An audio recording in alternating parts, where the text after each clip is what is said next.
we talk a lot these days about revitalization and changing the community, for the future. But I also thought that it was important, if we're going to be doing those things, to preserve some of the aspects of the community that not too many people, remember. The history of Westbury is important because it's unique.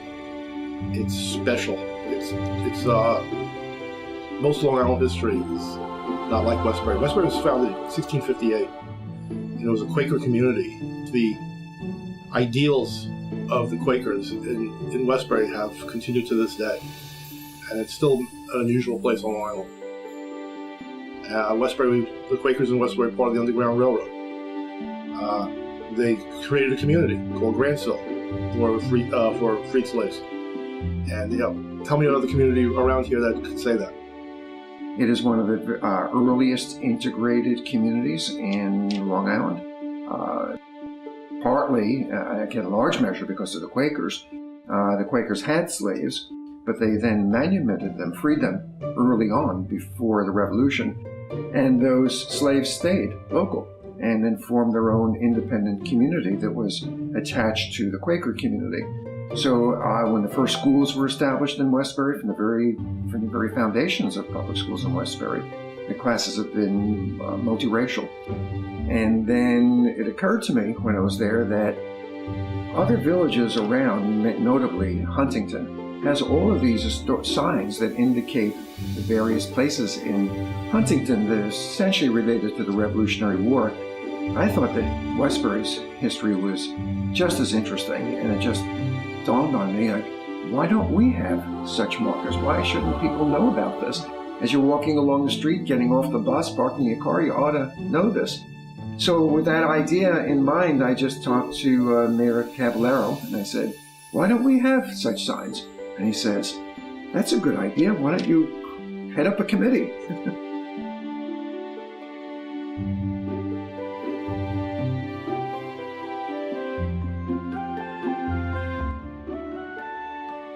The Heritage Trail. What do a 17th century ship, a Quaker farmer, a descendant of slaves, a playboy with wealth almost beyond comprehension, and a grieving widow have in common with a sewing machine? Can a large retail nursery be inextricably intertwined with the Westbury monthly meeting of the Religious Society of Friends and the Westbury AME Zion Church? As incongruous as it may seem, the answers to both questions are yes. Each of these people, places, and things played an important role in the development of the history of the village of Westbury, as was recognized on a beautiful Saturday morning in September 2016.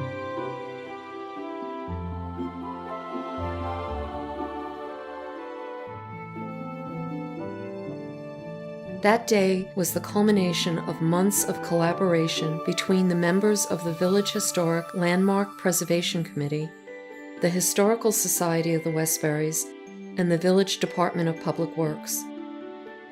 A group of very dedicated people brought their common goal to fruition as they traveled the corners of the village, unveiling markers designating 6 disparate locations as historic sites and as part of its heritage trail.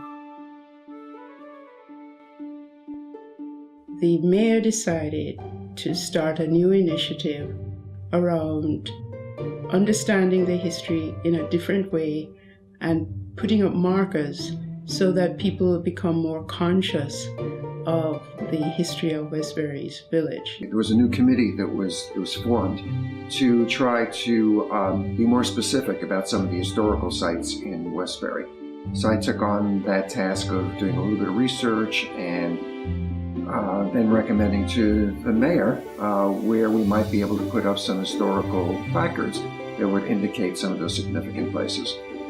There's a member of the Westbury Historical Society on the commission, and he made his contribution and constantly was drawing on material from the Westbury Historical Society to aid the members on the history of different places in Westbury. We understood the history of Westbury. We identified places that have been known to be historic places. We had in-depth discussions about these places, and we vetted the information because with any historic place, there are different perspectives on that particular place. So we had to look at places that we felt had a very sound, solid set of facts behind its significance, so that there wouldn't be any question as to its historic importance.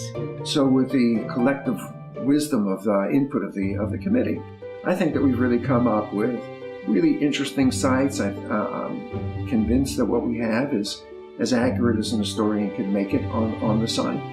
You know, Westbury has a tremendous history, a long history, going back to the 1600s. So even though I grew up here, I wasn't always aware of all the different aspects of Westbury's history. You know, I obviously knew some aspects of the history, but through this process of trying to designate these historical markers that we engaged on last year, I learned a lot that I didn't know. And there's still, as every time we meet about these things and we talk about different locations, I learn new things. So even as somebody who's been a lifelong resident, I'm always learning something new about, you know, where Westbury came from, and that'll hopefully help us figure out where we want to go with it. The process had begun months before, when the Village Historic Landmark Preservation Committee of 7 began its initial work in creating a village heritage trail. The mayor says that we can produce them ourselves here in the village. The garage has the capacity to do this, so we did it. We had a couple of samples that the village created. I think the first one was green with yellow writing, and one was actually the original was they were thinking about having the same color as the state signs, the blue and golds, but they decided to have something different. So we used the colors of Westbury colors, which is green and yellow, and they thought that the yellow would stand out more than the green. The green would probably blend in with the trees in the background. So that was the reason for the colors. First, there was the planning, the designing, the crafting, the installation, and finally, on September 17, 2016, the first 6 signs were presented to the public. There's a lot of criteria for what makes something significant for designation. The age is a big part of it, longevity of something, what kind of an impact something had on the village, something that's like a clear landmark that everybody recognizes, things like that. Any marker that is put up in the village has to be vetted. It has to be, we have to discuss and understand that history enough to feel that there was a solid set of data to support it. In my mind, the most important thing is just undertaking the effort to preserve some of the history of Westbury, not necessarily the individual sites. But once we had our first couple of meetings with the Preservation Committee, they came up with probably 12.5 sites that were under consideration. And we felt that 5 or 6 initial designations was probably appropriate for the first set of markers that we wanted to put up. But there were other locations that I would not have thought of, and maybe most people in Westbury wouldn't have thought of. And that was really why the process was interesting and important, because we did come up with some sites that wouldn't have been the logical ones at first blush. Everybody just wanted to get this done, get it done right, and I think that we've accomplished that. Now, about that sewing machine.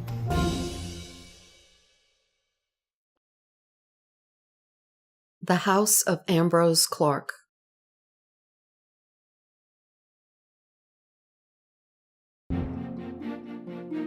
In 1903, Frederick Ambrose Clark built a house on Post Avenue and what became known as Clark Street, what today we know as Rockland Street. Ambrose was the grandson of Edward Cabot Clark, a patent attorney and businessman who, with Isaac Merritt Singer, had founded the Singer Sewing Machine Company in 1851. The Singer sewing machine was the first that could be of practical use for the general public, and as the company became an international success, Edward Cabot Clark's wealth grew. He was a noted real estate developer, building before his death the Dakota on Central Park West in Manhattan. He amassed a fortune that permitted his grandson Ambrose to forego the drudgery of having to spend his life working. Instead, Ambrose Clark became, it was said, the quintessential equestrian sportsman of his generation. He owned, bred, raced, and rode horses until shortly before his death in 1964.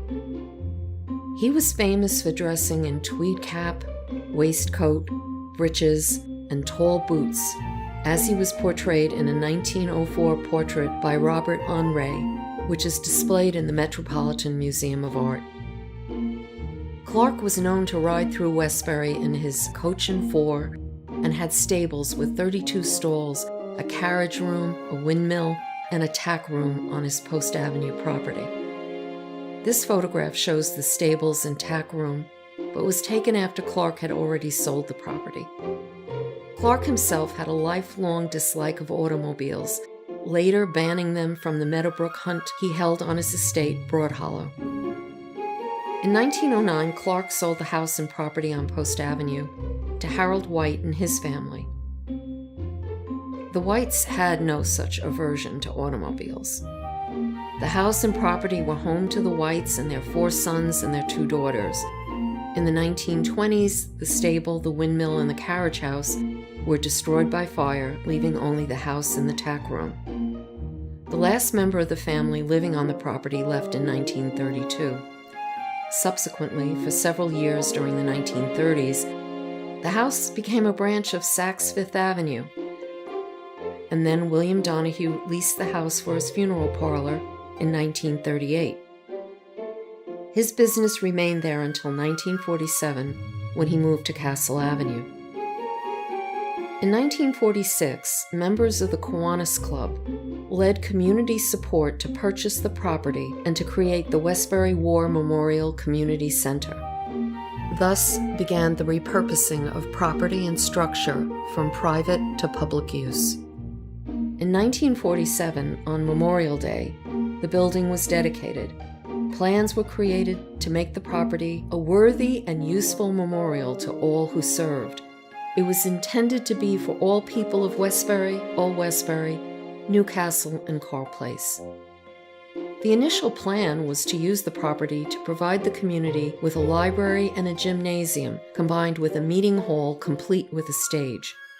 It was to serve as the true center of the community, providing sports, recreation, and a space for meetings and entertainment. The former house was remodeled to be used as a library, and the Westbury Neighborhood Association, which had served as the home of the Mary L. Post Library, assisted in the preparation of its relocation to the renovated center. The library opened on June 2, 1947, with Mary Granger as the librarian. When it initially began operation, the center was a corporation supported from contributions and revenue from fees. The library survived on voluntary contributions until 1956, but as it grew in size, serving as the library for high school students and adults, it became necessary to obtain financial support through taxation as part of the Westbury School District. After the plan was approved by the residents of Westbury, the Westbury Memorial Public Library was granted a charter by the Regents of the State of New York and opened in May 1956. At that time, it was open from 1 to 5 p.m. each day and from 7 to 9 p.m. 5 nights a week. By 1964, the building had become too small for the needs of the expanding library. The community voted to build a new library at its present location on Jefferson Street, where the library was moved in May 1966. Since the 1960s, the village of Westbury has made some additions to the Clark House and property. It is currently under the auspices of the Recreation Department. The principal user of the Clark House is the Senior Citizens Group, a large, lively, and ever-active organization.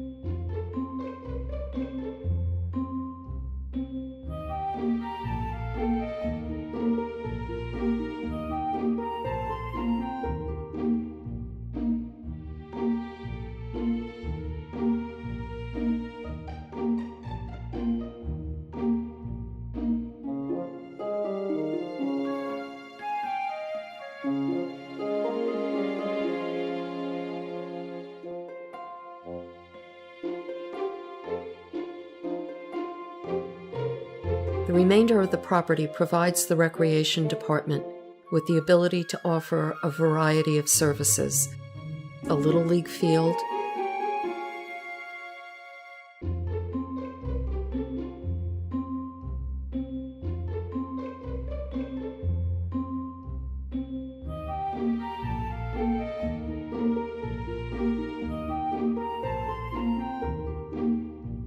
a playground,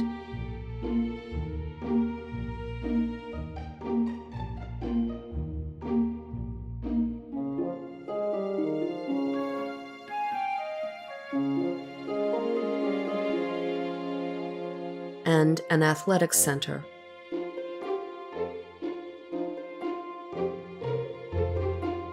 As well as community space for egg hunts,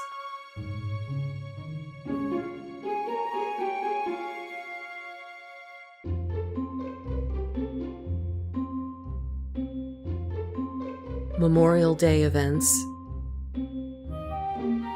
open-air concerts,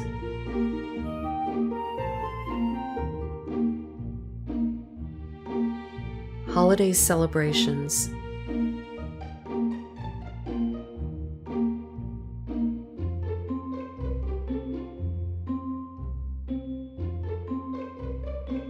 and Santa Claus coming to town.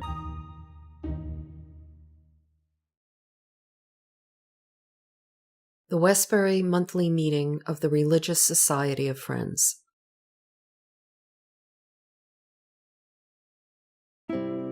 Once there was a well and a pump near the intersection of what is now Post Avenue and Jericho Turnpike, where travelers could get refreshment. Today, a rendering of that well and pump serves as the logo and symbol of the Historical Society of the Westburys. The site of the pump and the well is the home of one of the oldest continually occupied religious sites in this country, the Westbury Meeting of the Religious Society of Friends. In the late 1600s, bands of Quakers who had endured persecution in England sought religious freedom in the British colonies, sailing across the Atlantic Ocean and establishing settlements locally in Oyster Bay, Manhasset, and Jericho. In 1658, the Richard Stites family built a homestead near Captain Seaman, who had bought over 10,000 acres of land the year before in this area, which was originally called Wood Edge or Plain Edge, because the houses were built just north of an old Indian trail, today's Jericho Turnpike, where the woods met the open prairie, the then extensive Hempstead Plains. The Stites family farm was the only one in the area until Quaker Edmund Titus and his son Samuel joined them. Then Henry Willis, another English Quaker, settled in the area. Willis had emigrated from Westbury, England, and in 1663, after buying land in this area, he bestowed the name of his former hometown on this new community. Willis and Titus were joined by other Quakers seeking religious freedom, and they began to hold their religious services in their new community. The first meeting for worship, of which there is a written record, occurred in 1671. The meetings have been continuously held until today. Their religious services were called meetings because they were simple and without ritual. The meetings were held in the Quakers' homes, barns, or fields. By 1701, their numbers had grown so large, they decided to build a meeting house for their services.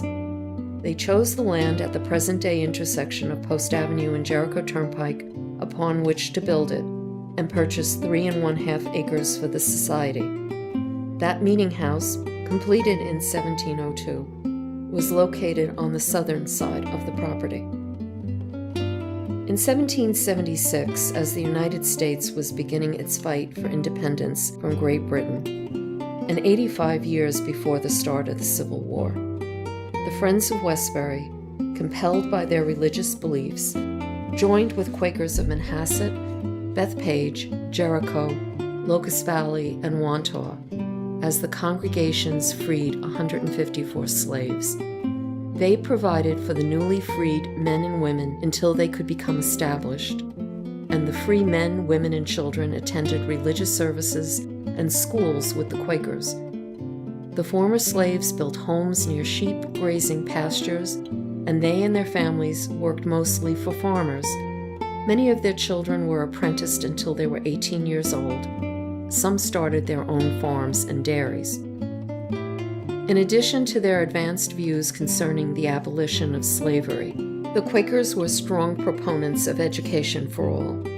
In 1781, they built a 40-foot by 20-foot school on land near the west side of Post Road, north of where the Westbury High School now stands. In 1800, the meeting house, which had been enlarged in 1722 and 1766, was deemed to be too small. The congregation determined that the 1702 meeting house should be torn down. A new one was built for $2,056.33, and it stood about 40 by 57 feet. Unrest was growing in the society, however, during the early part of the 19th century, as differences in philosophy caused a rift between those members, some of whom had a more liberal trend of thought than the more conservative members. Elias Hicks, one of the earliest abolitionists, was at the forefront of the controversy. Elias was a power behind the New York State Act of 1827, which outlawed slavery within the state and freed all slaves within its borders. His followers became known as Hicksites. In 1828, the two groups split. The group of more orthodox Quakers, who followed the preachings of George Fox, separated from the Hicksites. In 1830, the more conservative members built the Orthodox Meeting House, the gray structure that sits closest to Post Avenue. The second meeting house of 1801 burned down in 1900. In 1902, a third meeting house was built by the Society. It is still in use today, and after a reconciliation of the two factions, it became the site of the Society's organized services.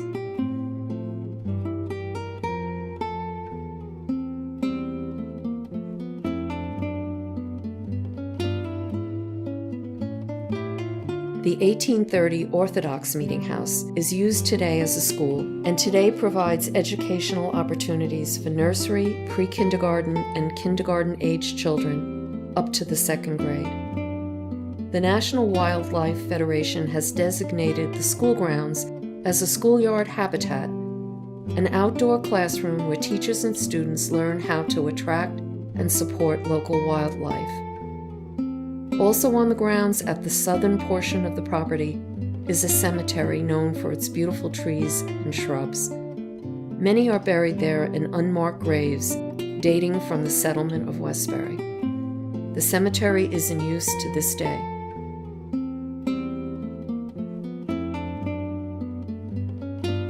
The Westbury monthly meeting of the Religious Society of Friends still holds services at the third meeting house. The Nassau County Historical Society designated it as a landmark. It has been the site of fairs and farmers' markets and is a staple of village life. To this day, the Society offers Quaker worship each Sunday at 11 a.m. and holds Sunday school and educational programs for adults.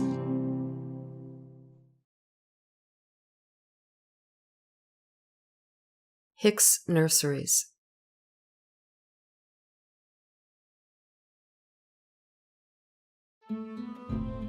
On November 11, 1621, the ship Fortune set sail from England to Plymouth, Massachusetts. Aboard were a second group of Puritans following the Mayflower. Among them were Robert Hicks, a leather dresser from Suffolk, England. His wife Margaret and their children arrived from England in June 1622 aboard the ship Anne. The family settled in Duxbury, Massachusetts. Within 2 years, their sons, John and Stephen, left and went to New York, and by 1642, John and Stephen had acquired property and had settled on Long Island. John's son Thomas became a member of the Society of Friends. and it was his great-grandson, Elias, who became the abolitionist so much a part of the movement for the freeing of slaves, not only by the Quakers, but of all slave owners in New York. But we are concerned with the son of Elias's cousin Isaac, who was also named Isaac. This Isaac Hicks was born in 1815.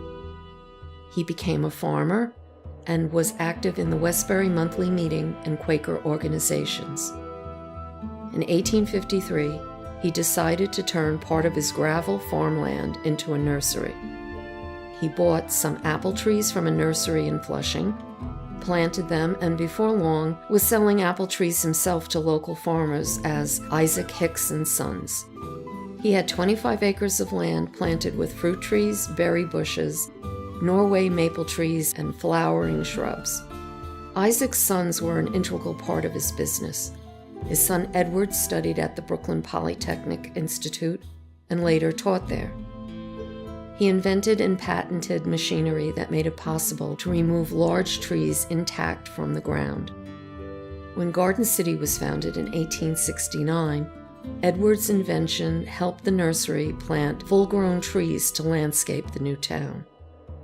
Another of Isaac's sons, Gilbert, who was deaf, set up a printing press in the attic of the family home. In the 1860s, Gilbert printed leaflets and catalogs to advertise the trees and shrubs the nursery could supply. Isaac's grandson and Edward's son Henry was born in 1870 into a simple farming life of milking, haying, and digging trees. He went to Cornell and graduated in 1890 from the College of Agriculture. It was under Henry's management that the business, now known as Hicks Nurseries, truly flourished. Wealthy industrialists and merchants were building unimaginable estates along the Gold Coast of Long Island, and Henry knew that these wealthy estate owners wanted instant landscaping. They could not, as one of the Hicks catalogs said, wait a lifetime to enjoy the benefits of a tree. Edward's machinery had been refined. Joseph Wicke, a longtime manager of the nurseries, had developed new techniques for moving trees. Henry's knowledge of horticulture allowed them to protect the roots of the trees during the transplanting process. And so, Hicks Nurseries became the specialist in supplying full-grown trees to customers. The nursery would move enormous trees standing up to 60 feet tall and weighing as much as 30 tons, and the nursery was capable of doing it all year round. Teams of horses would be used to haul trucks in which the trees would be loaded.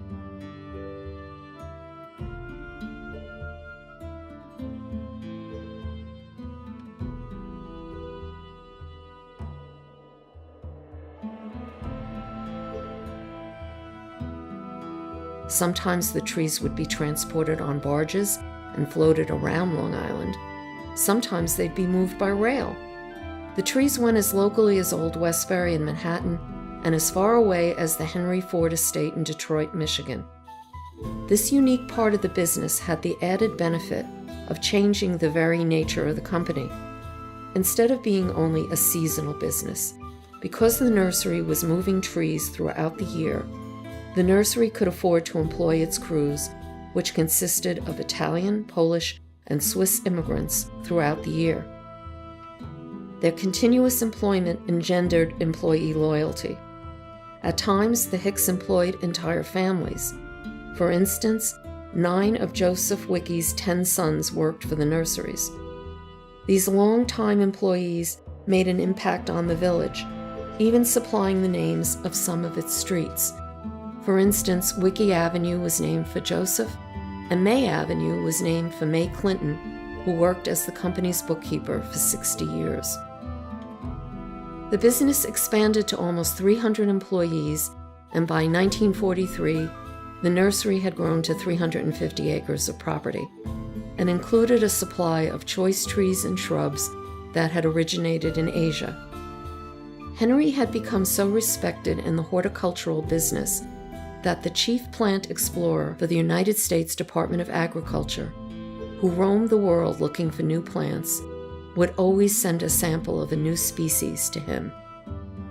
Through crossbreeding, Henry developed the Hicks yew, the basis for the ubiquitous evergreen hedge.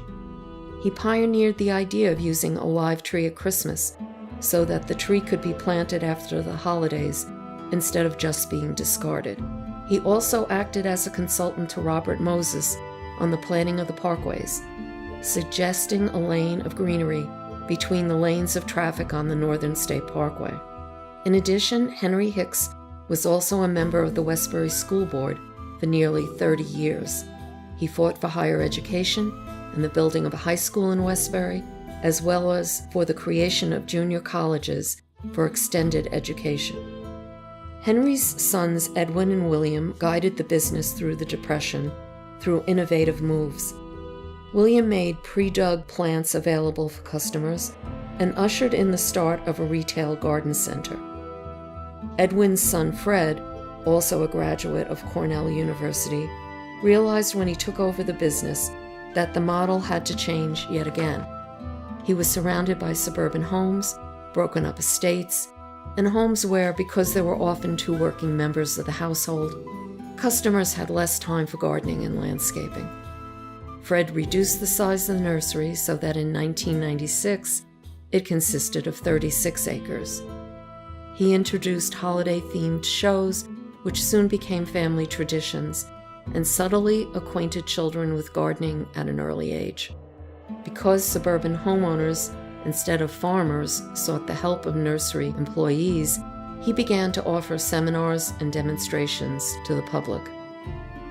Today, trees are still for sale at Hicks Nurseries, along with pre-dug plants and all the tools and implements the casual home gardener needs. All that befits the ultimate 21st century upscale garden center is available for sale there today, as the 6th generation of Hicks manages the family business. The site of the Vanderbilt Cup Race grandstand.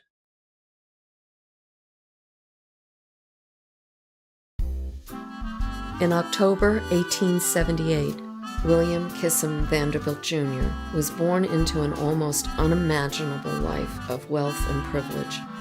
He was raised in Vanderbilt mansions, traveled to Europe, and sailed the world in his family's yachts. He was a college dropout, leaving Harvard after 2 years, and he had a no-show job as a vice president of the New York Central Railroad. But he did have a specialty: sport. He was an accomplished sailor, he knew a lot about horses, and he was an expert automobile driver. Most importantly, he was addicted to speed. Supposedly, Willie K, as he was known, fell in love with speed after riding in a steam-powered tricycle in France in 1888.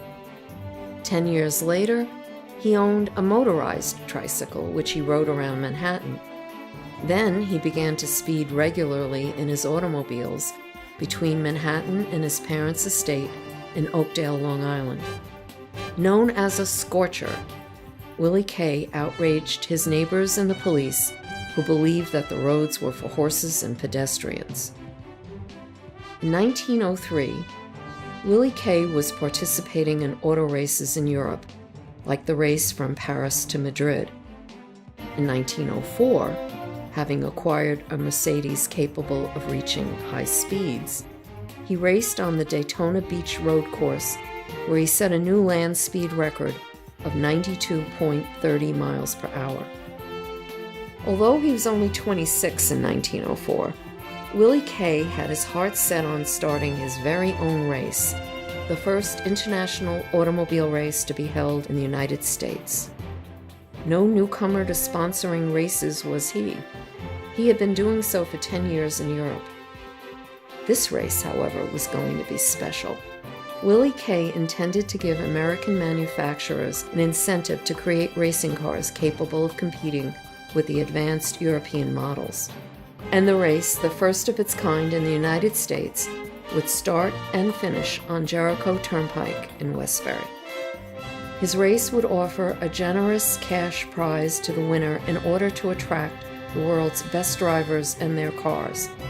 In addition, he would award the winner a sterling silver trophy crafted by Tiffany's, and the store would display the cup in its windows several weeks before the race. The Vanderbilt Cup is fittingly embossed with the figure of Willie Kay in the Mercedes, in which he had set the land speed record at Daytona. It cost $800 originally, and its base cost $13.80. These days, it is priceless and is part of the collection of the Smithsonian's National Museum of American History. The race course was to be 30.24 miles long, beginning on Jericho Turnpike in Westbury, to the Massapequa-Hicksville Road and the new Hempstead-Bethpage Turnpike, running clockwise. In 1906, as this map shows, the course was slightly shorter and the route began in the opposite direction. The race in 1904 was to be run mostly in Nassau County, but some of it was run in Queens. The route included 3 sharp turns at Jericho Turnpike, Plain Edge, and in Queens. But Willie Kay's plan was not without controversy.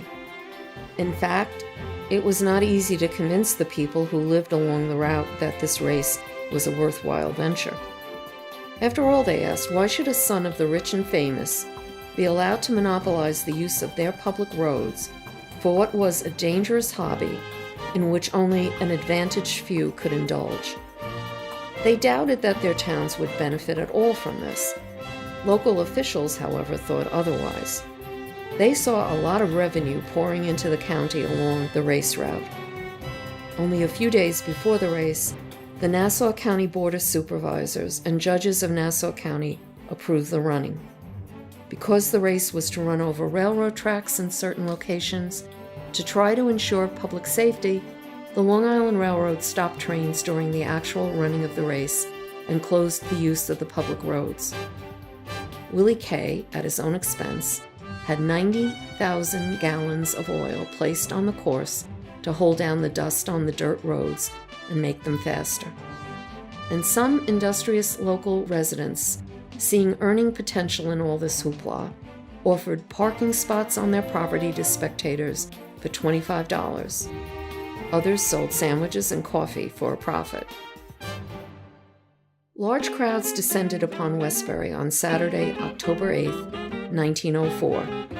Most arrived from Manhattan at the Westbury train station by special trains for the event. The race started at dawn, and 18 cars participated. 5 were from the United States, the rest were from France, Italy, and Germany.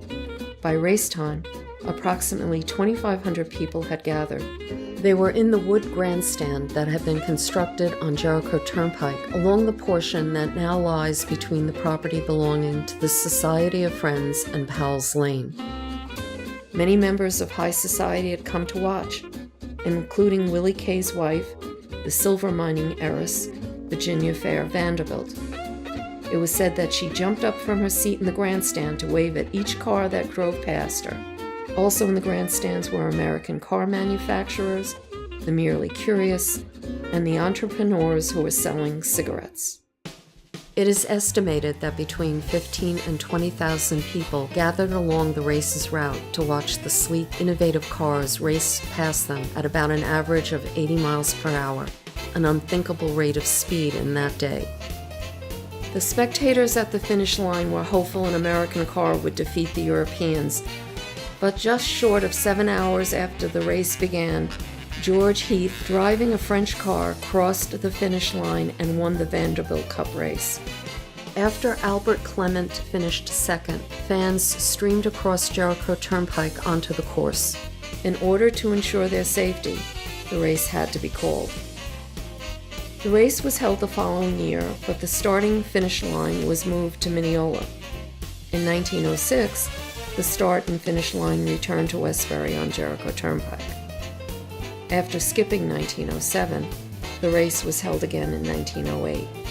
That year, part of the race was held on paved roads, and an American car driven by 23-year-old George Robertson from Garden City won the beautiful Vanderbilt Cup.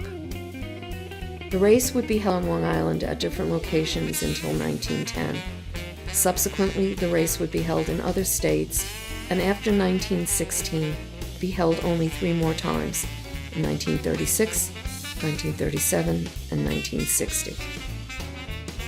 When the first race had been held in 1904 in Westbury, it had caused a sensation. It had led to the advancement of the American automobile and the construction of the Long Island Motor Parkway, which was part toll road, part race course, and the forerunner of the state parkway system, without which suburbia could not grow. Willie Kay, one of the most prominent and visible proponent of automobiles, was among the original movers of it all. Today, books like that written by Vanderbilt Cup expert Howard Kroplik, and a website and a blog about the races, as well as exhibits at the Suffolk County Vanderbilt Museum and the 2017 New York International Auto Show, keep the memory of the race alive. It all started in 1904, right here on Jericho Turnpike. Children's Library Robert Bacon Memorial.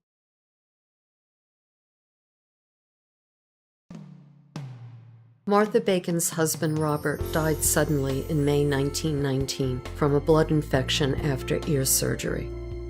He had survived being in France during World War I and had only returned to the United States the month before. It was an abrupt, unforeseen, and sad end to their 36-year marriage. In time, she decided that she wanted to create a memorial to him, and as a result, Martha Bacon endowed what is only one of 3 libraries in the world dedicated to children. Martha Waldron Cowden was born in New York City around 1860. Robert Bacon was born in Massachusetts that same year. In 1880, Robert Bacon graduated from Harvard University, where he had become friends with another student, Theodore Roosevelt. 3 years later, in 1883, Robert and Martha married. They would have 4 children. During their marriage, Robert Bacon became a partner with J.P. Morgan and Company, where he was involved in the formation of U.S. Steel Corporation. In 1905, President Roosevelt appointed Bacon to be Assistant Secretary of State, and in that capacity, he was essential in the passage of the treaties with Colombia and Panama by the United States Senate that permitted the building of the Panama Canal. Eventually, he served as the Secretary of State at the end of Roosevelt's term of office and was appointed the ambassador to France.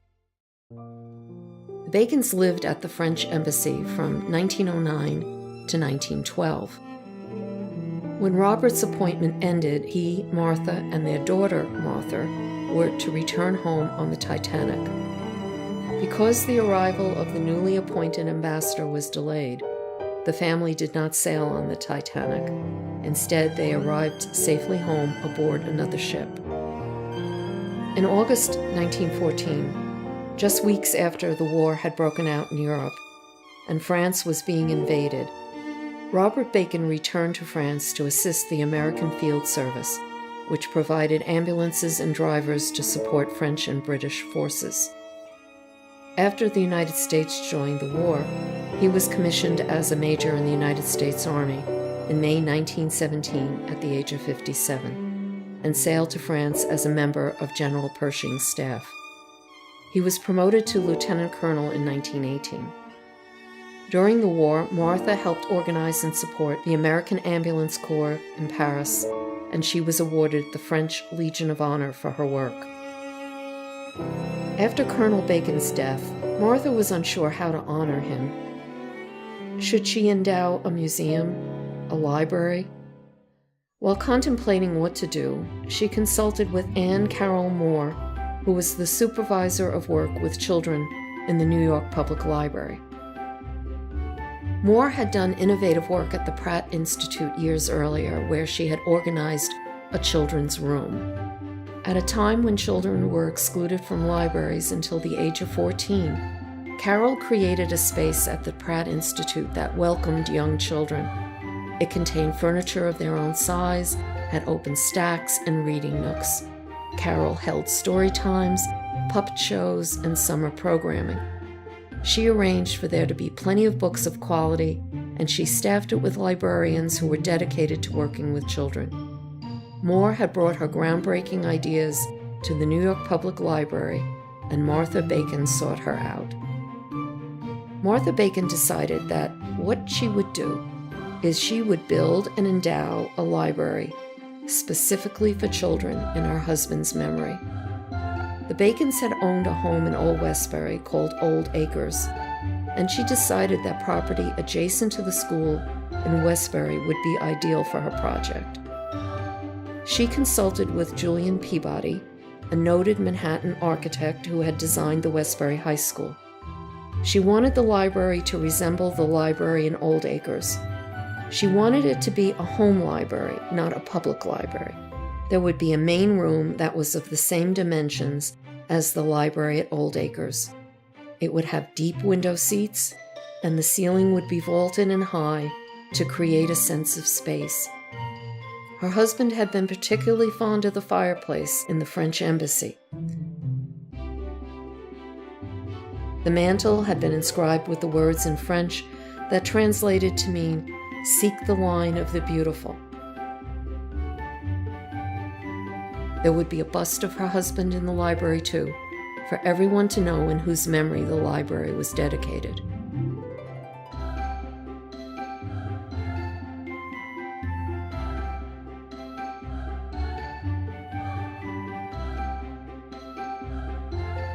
There would be oak tables and chairs of the right size for children, and the books would be on shelves that were reachable to them.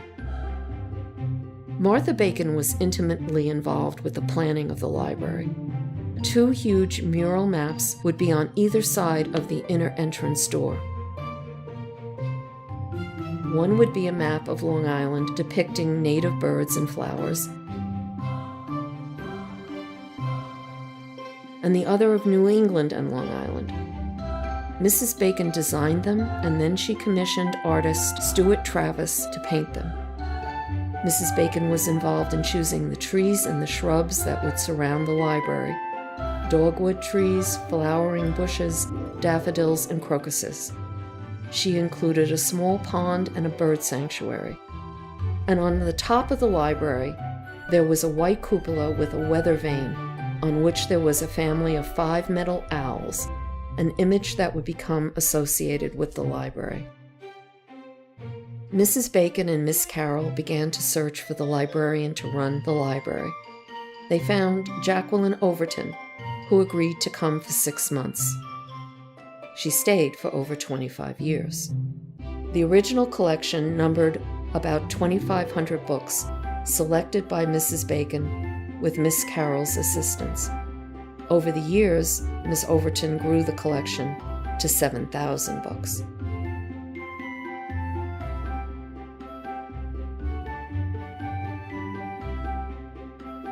Counted among those books were works of esteemed children's authors and illustrators of the day.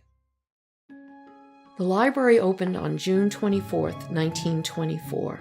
There was a story hour, and the children were free to explore the new library that was just for them. The library was free, and it was exclusively for children up to the age of 16 to 17 years old. The children who came were astounded by what they saw, and they were delighted. There were, however, rules to be obeyed. Miss Overton taught the children how to care for books. If they wrote or drew on a book, their library privileges were suspended, and it was in her discretion how long that suspension lasted. She also made the children wash their hands before touching the books. At first, the library was open for 4 hours a day, 5 days a week, and children up to the ages of 16 to 17 were allowed to be members. Miss Overton held story times twice a week and conducted a special one on Halloween. She would read ghost stories in the attic to about 60 children. The attic was decorated with jack-o'-lanterns, black cats, and witches on broomsticks. She also had productions like the one of Alice in Wonderland.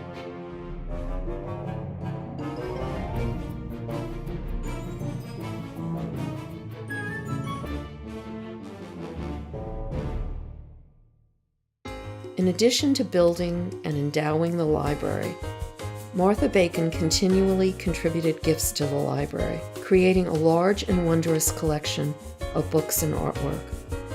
Among her gifts were Audubon prints, birds carved by Elmer Crowell,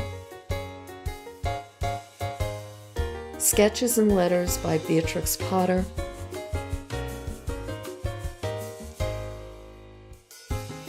prints by N.C. Wyeth, Arthur Rockham, Leslie Brooke, and Kate Greenaway. In addition, Mrs. Bacon and later her daughter, Martha Bacon Whitney, would give the library dolls,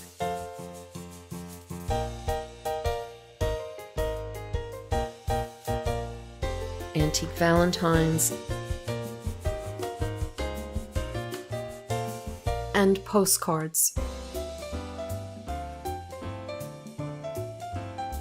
and knights in shining armor. Visitors came from all over the world to see the cutting-edge library that Mrs. Bacon had built in her husband's memory. Mrs. Theodore Roosevelt, Mrs. Theodore Roosevelt Jr., the architect who built the library, Julian Peabody, and Elizabeth Grimble, who was a theatrical producer who helped establish the Cherry Lane Theater, as well as Ruth Sawyer Durand, an award-winning children's author, and the Crown Princess Louise of Sweden. Martha Bacon died at her home in Old Westbury in November 1940 at the age of 80. Her daughter, Martha Bacon Whitney, carried on her mother's oversight of the library. In 1950, Miss Overton retired, and the library closed for 6 months to find a replacement. In 1953, Elizabeth Miller became the third librarian to take over the children's library.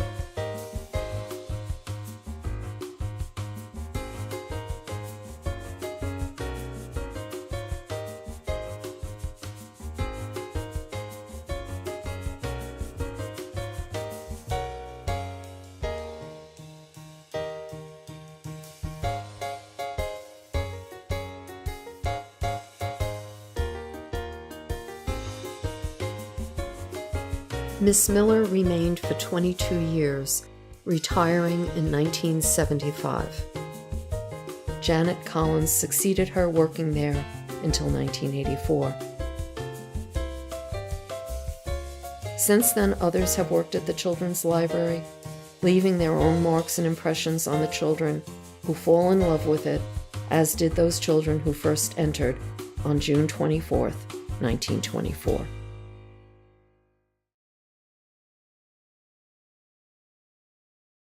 Westbury African Methodist Episcopal Zion Church.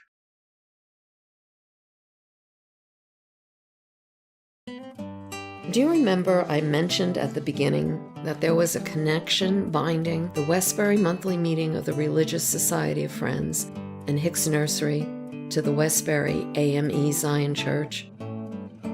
Well, do you remember Isaac Hicks, who founded Hicks Nurseries? He's the link. In 1834, Isaac Hicks was a young fellow of only 19, and he was friends with Eliakim Levi, who at the time worked as a farmer for Isaac's mother, Sarah Hicks, on the Hicks family property north of Jericho Turnpike. 160 acres of that farm would later become the property of John S. Phipps, who, in 1906, built his estate, Westbury House, on the land. Today we know the Phipps estate as Old Westbury Gardens. But back in 1834, Eliakim lived on that land, and it was farmland, and he was a free man. He lived on that portion of the property near the corner of Jericho Turnpike and what is now known as Glen Cove Road. Isaac and Eliakim would have known it as Guinea Woods Road. The area where Eliakim lived and went to school and was taught to read and write by the Quakers was known as Guineatown. The origin of this name is disputed, There are theories that it is a reference to the guinea fowl, to the west coast of Africa, and to an obsolete form of English currency. Eliakim was not unusual in working for a Quaker. Although the Quakers had freed their slaves in 1776, in many instances the freed slaves and several generations of their descendants remained to work the farms of their former owners. Because their children were brought up in proximity to Quaker families, were educated in Quaker-run schools, and went to services with them, the descendants of the freed slaves were very familiar with Quaker beliefs and practices. In the 1830s, men and women who were former slaves or who were the descendants of former slaves desired self-determination. At that time, most African Americans were slaves and were not guaranteed the right to assemble. In the spirit of self-determination, in 1834, Isaac, who was a reverend in the Society of Friends, helped his friend Eliakim to form a church for the free African Americans. Together, they wrote the organizational papers and disciplines for the formation of a church patterned upon the practices of which they were both familiar, those of the Society of Friends. The new religious institution was called the New Light Baptist Church, and Eliakim became its first pastor. Reverend Levi, like the Quakers, was formal in his speech, using the these and thous of a Quaker, and he dressed plainly, also like a Quaker. The church was open to all freed men and women, and reportedly gave sanctuary to runaway slaves. It was a meeting place for members to exchange ideas, not only about their faith, but about building and farming. The congregation of the New Light Baptist Church built its first church, a plain and simple frame structure on a clearing on Woodland Drive Road. Many free African Americans had moved from the farms north of Jericho Turnpike to an area of Westbury known as Grantsville, where they owned their own homes and farms. That area was bounded by what is now Union Avenue, School Street, Grand Boulevard, and the Long Island Railroad. Despite having moved, they continued to go north of Jericho Turnpike to worship. The women of the congregation conducted sewing bees and canned their food, and some of the men fought in the Civil War for the North. After the Civil War, the church wanted to expand its sphere of influence and to be closer to its congregation. With the help of Isaac Hicks, the New Light Baptist Church received property on Grand Street, closer to Grantsville, from Richard Powell. In 1867, the church was moved to 274 Grand Street, across from the farm that belonged to Reverend Levi and his family. The name of the church was changed to the Westbury AME Zion Church, as it has remained for 150 years. The church is the second oldest religious congregation in Westbury. Reverend Levi passed away on March 8, 1879. Throughout his life, he had been connected to the Hicks family, and the connection continued after his death.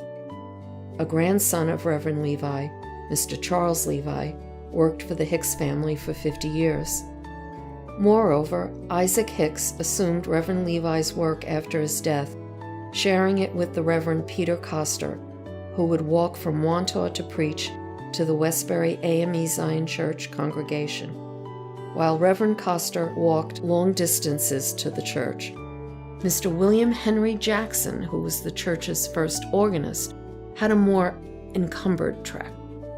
He had a far shorter distance to go from his home on School Street than Reverend Coster, but he would bring his organ with him from his home to the church for services. In 1884, Mr. Jackson presented a bell brought from Albany to the church. Unfortunately, only 3 years later, in 1887, there was a split among the congregation. Half left and started its own church, what is now known as the Bethel AME Church. In 1888, the congregation that remained in the Westbury AME Zion Church rebuilt the church and added a steeple. They then installed the bell Mr. Jackson had given to the congregation. About this time, an impressive preacher, the Reverend Pringle, came to the church. He was the influence behind the church becoming part of the Conference of the African Methodist Episcopal Zion Church. Throughout the years, the church has undergone its share of change. A parsonage was built in 1908 for the pastors. In 1911, the Reverend Duncan James took over as pastor, and during his tenure, the church enrollment grew as entire families became involved in church life. There were many clubs, including the Women's Home and Foreign Missionary Society, and social clubs like the Magnolia Club and the Silver Spray, a group for young people. The church held musicals and concerts and sponsored speakers. The church built the fence surrounding the property in the 1910s to protect the church and the cemetery. In 1918, an 8-year remodeling of the church commenced, and in 1921, the outside of the structure was changed to brick.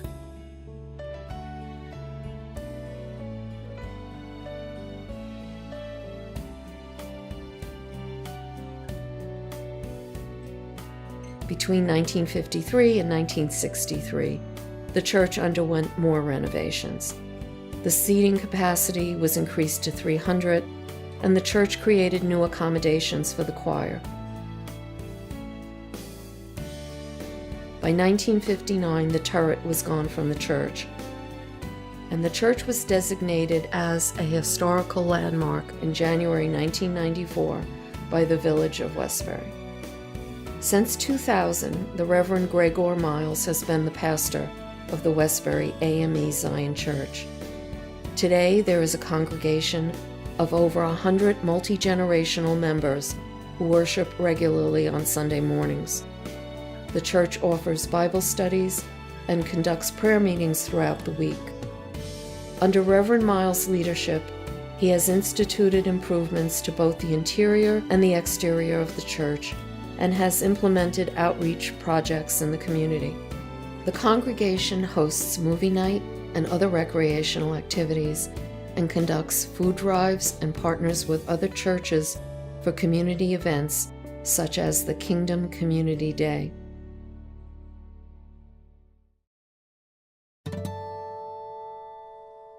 The members of the Village Historic Landmark Preservation Committee have not yet completed the Heritage Trail.